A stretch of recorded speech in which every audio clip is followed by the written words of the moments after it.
જો આ 1 કિલો સાબુદાણા છે અને તમે જોઈ રહ્યા છો, નજીકથી બતાવું છું, જ્યાં સુધી સાબુદાણા બધા જ આવા આર પાર દેખાય એવા ના થઈ જાય, ટ્રાન્સપરન્ટ જો કોક જે દેખાય છે ને વ્હાઈટ, આ બધા જ જે છે તે એકદમ ટ્રાન્સપરન્ટ થઈ જવા જોઈએ ત્યાં સુધી આને ગરમ કરવાનું છે, ખદબદવા દેવાનું છે.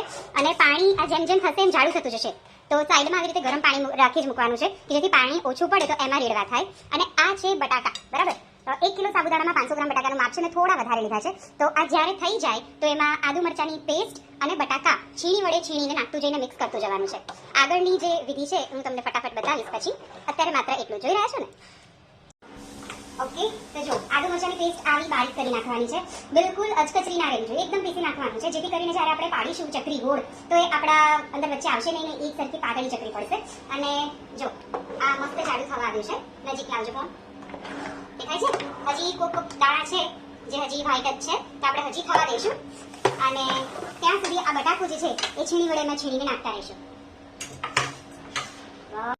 જો આવી રીતે કોથળીઓ 2-3 એક સામટી ભરી દેવાની છે અને નીચે કાણું પાડી અને નજીકથી શૂટિંગ લેજો બે. જો કેવી સરસ પડે છે, તમે જુઓ. આમાં છે ને તે જે હાથ નહીં દુખે અને તમે જેટલું ભાર આપશો એટલી સરસ પોળી બનશે અને એક સરખો ગોળ આકાર આવશે. જેને પાડતા નથી પણ આવડતી ને તે કોથળીથી ટ્રીકથી સરસ મજાની પાડી શકશે.